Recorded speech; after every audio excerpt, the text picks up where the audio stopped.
প্রথমে যখন আপনার কোনো ট্যাক্সের ব্যাপারে আপনাকে ট্যাক্স দিতে বলবে, আপনি প্রথম অ্যাপিলটা করবেন ট্যাক্স অফিসেরই যেই আদালতটা আছে সেইখানে। সেখানে দুইটা চেম্বার আছে। প্রথমটাতে তিনি হেরে যান, বলা হয় যে না আপনাকে ট্যাক্স দিতেই হবে। এরপরে তিনি ওই একই আদালতে তিনি অ্যাপিল করেন, সেখানেও তিনি হেরে যান। পরবর্তী সময় তিনি যেটা করেন, তিনি হাইকোর্টে তিনি আসেন, রেফারেন্স মামলা করেন তিনটা, একটা 108, একটা 109 এবং একটা 110। এই তিনটা রেফারেন্স মামলা করেন 2015 সালে। 2015 সালে মামলাটা করার পরে হাইকোর্ট একটা লম্বা সময়ের জন্য এই মামলাটা তাদের কার্যতালিকাতে না আসার কারণে এটা লম্বা সময় আটকে থাকে। অর্থাৎ তার এই মামলাটা অনেকটা বলা যায় যে ডেড মানে মৃত অবস্থাতে কোর্টে পড়ে থাকে, এটা কার্যতালিকাতে আর আসে না। আপনারা জানেন যে বাংলাদেশে প্রচুর মামলার চাপ বা মামলার কারণে সেটার কার্যতালিকাতে আসেনি। 2023 সালের আপনার এই মামলাটা আবার কার্যতালিকাতে আসে এবং হিয়ারিং হয়। তখন হাইকোর্ট সিদ্ধান্ত দেয় যে না, ট্যাক্স অফিস আপনাকে যেই রায়টা দিয়েছে, অর্থাৎ আপনি যেটাকে দান বলছেন, সেই দানের উপরে যে আসলে ট্যাক্স হয়, কারণ আপনার এটা দান ছিল না, আসলে আপনাকে ট্যাক্স দিতে হবে। তখন তিনি হাইকোর্টের দুটো বিভাগ আছে, একটা হচ্ছে হাইকোর্ট বিভাগ, সুপ্রিম কোর্টের দুটো বিভাগ আছে, একটা হচ্ছে হাইকোর্ট বিভাগ আর একটা হচ্ছে অ্যাপিলেট ডিভিশন। তিনি অ্যাপিলেট ডিভিশনে যান, সেখানেও তিনি হারেন।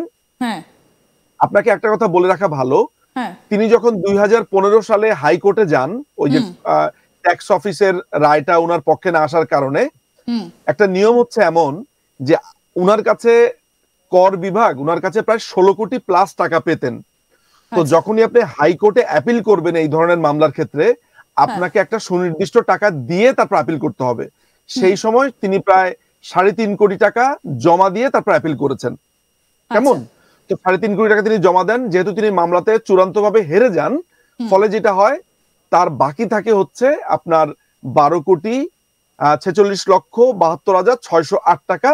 সেটা তিনি গত বছর 2023 সালের 25শে জুলাই তিনি সেটা দিয়েছেন। আমাদের কাছে সেই চেকটা রয়েছে। আমি প্রোডাকশন টিমকে বলবো যে সেই ছবিটা একটু দেখাতে, চালান সমেত সেটা দেখাতে, যে তিনি এই টাকাটা পরিশোধ করেছেন, সেই চেকের প্রমাণ।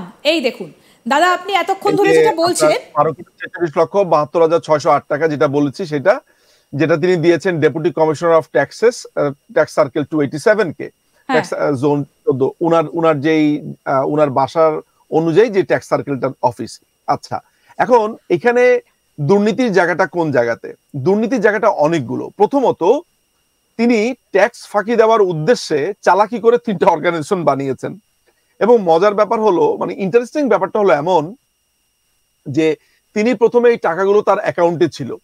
যখনই তাকে আপনার নোটিশ পাঠানো হয় ট্যাক্স অফিস থেকে, তিনি তড়িঘড়ি করে একটা চ্যারিটেবল অর্গানাইজেশন বানিয়ে সেখানে টাকাগুলো স্থানান্তর করে ফেলেন। কেমন? এটা একটা মজার ব্যাপার। আর আরো দুইটা যে অর্গানাইজেশন আছে, অর্থাৎ ডক্টর মোহাম্মদ ফ্যামিলি ট্রাস্ট এবং ইউনুস সেন্টার, এগুলো তিনি আগেই বানিয়েছেন, কিন্তু এগুলোর কোনো ধরনের কোনো কাজ করতো না, এমনি পড়েছিল অর্গানাইজেশন গুলো।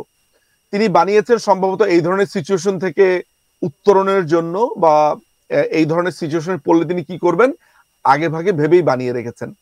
তো তার অপরাধের জায়গাটা হচ্ছে যে তিনি ট্যাক্স ফাঁকি দিবেন, তার ইন্টেনশনটা ছিল হচ্ছে সরকার বা রাষ্ট্র তার কাছে তার রোজগারের উপরে যে টাকাটা পায়, তার ইনকামের উপরে যে টাকাটা পায়, সেটা তিনি মেরে দেবেন, সেটা তিনি দিবেন না। অথচ এই মানুষটা আপনার নিজে একজন অর্থনীতিবিদ, নোবেল প্রাইজ পেয়েছেন বলে দাবি করেন, গ্রামীণ ব্যাংক তার বলে বিভিন্ন জায়গাতে দাবি করে থাকেন। অথচ এই ব্যাপারে যখন আপনার আদালতে মামলা করা হলো, প্রতিবারের মতোই তিনি বলা শুরু করলেন যে তাকে হয়রানি করার জন্য মামলা করা হচ্ছে।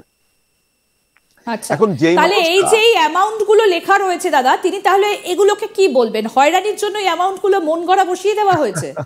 তিনি তো শেষ পর্যন্ত, এবং আদালতে এই মামলাটা যাওয়ার পরে আদালত একটা দীর্ঘ রায় দেয়। সেই রায়ের ভেতরে পরিষ্কার করে বলে যে তিনি এই যে টাকাটা দিয়েছেন, এই টাকাটা দেওয়ার ক্ষেত্রে তিনি মৃত্যু চিন্তা করেছেন, এটা কমপ্লিটলি একটা মিথ্যা কথা। এবং মজার ব্যাপার হচ্ছে, তার যে আইনজীবী আছে জিন্নাত আলী, আদালতে তাকে যিনি রিপ্রেজেন্ট করেন, সেই জিন্নাত আলীকে প্রশ্ন করা হয়, তখন সেই জিন্নাত আলী বলেন যে না আমরা মৃত্যু চিন্তার ব্যাপারটা বাদ দিয়ে দিচ্ছি, এটা আমাদের আর্গুমেন্ট। একদম দাদা, আপনি যেটা বলছেন সেই ডকুমেন্টটা আমাদের কাছে রয়েছে, একটু পড়ে শোনাই যে অন্তরালের কাহিনীর পেছনে কি লেখা রয়েছে। দেখুন, এইখানে বলা আছে আয়কর ফাঁকি দেওয়ার জন্য মৃত্যু চিন্তায় দানের মতো খোড়া যুক্তি উপস্থাপন করেছেন। নিশ্চয়ই আপনারা এটা পড়তে পারছেন। একজন নোবেল বিজয়ী এবং আন্তর্জাতিক পরিসরে সুপরিচিত একজন ব্যক্তি হয়েও এমন শঠতার আশ্রয় নেওয়া নিতান্তই হতাশাজনক। আদালতে সুনিশ্চিত পরাজয় জেনেও তিনি সুদীর্ঘ প্রায় 8 বছর ন্যায্য আয়কর প্রদানে বিলম্ব করেছেন। হয়তো সুপ্রিম কোর্টের আপিল বিভাগে আপিল করার মাধ্যমে তিনি আরো কিছু কালক্ষেপণ করবেন। মানে এই যে আপনি যেটা বলছেন দাদা, এই যে মৃত্যু চিন্তায় তিনি একটা খোড়া যুক্তি উপস্থাপন করেছেন, শেষ পর্যন্ত তো এটা ঢোপে টিকলো না এবং যে কারণে তাকে সেটা দিয়ে দিতে হলো। এইটা টিকলো না বলতে আমি আপনাকে বলছি, এইটা টিকলো না থেকে আমাদের বলা উচিত সে এই ডিফেন্সটা ব্যবহার করেছে কেন। প্রথম প্রশ্ন হচ্ছে যে আচ্ছা মৃত্যু চিন্তার প্রসঙ্গটা আসছে কেন তার। যে কোনো মানুষের মৃত্যু চিন্তা আসতে পারে, এটা ডেফিনেটলি, এইটা নিয়ে কোনো কোশ্চেন নাই। কিন্তু ডক্টর মোহাম্মদ ইউনূস কেন পার্টিকুলারলি মৃত্যু চিন্তার কথা বলেছেন? কারণ আপনি যদি আইনটা একটু ওপেন করেন, আপনার ওই আইনের ভেতরে, আমি আপনাকে আইনের সুনির্দিষ্ট প্যারাটা আমি আপনাকে বলতে পারছি।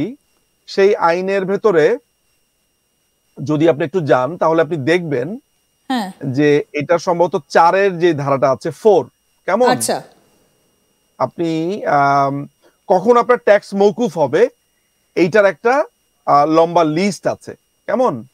ওই লিস্টের একটা জায়গাতে আছে যে দেখুন আপনাকে যেতে হবে হচ্ছে ধারা 4-এ যেতে হবে। ধারা 4-এর আপনি যদি যান হচ্ছে 6-তে, 6-তে যদি আপনি যান তাহলে দেখবেন সেখানে লেখা আছে, শুরুতে দেখবেন, পরে দেখবেন যে কোনো মানুষকে ট্যাক্স দিতে হবে না তার ইনকামের, যদি তিনি তার ইনকামের ট্যাক্স, তার ইনকাম করা টাকাগুলো দান করে দেন 2 কারণে। একটা হচ্ছে দান যদি মৃত্যু চিন্তায় হয়, এবং বর্গীয় জ যেখানে বলা হচ্ছে দান যদি পুত্র, কন্যা, পিতা, মাতা, স্বামী, স্ত্রী, আপন ভাই অথবা আপন বোনকে করা হয়, কেমন। কিন্তু আমরা বাস্তবে যেটা দেখতে পেলাম সেটা হচ্ছে যে ইউনূস যেই টাকাটা তার doctor Mohammad Yunus family fund, doctor Mohammad Yunus fund এবং ইউনূস সেন্টারে যেই টাকাগুলো দিল, এগুলো কোনোটাই তার পুত্র, কন্যা, পিতা, মাতায় তাদেরকে দেওয়া হয়নি।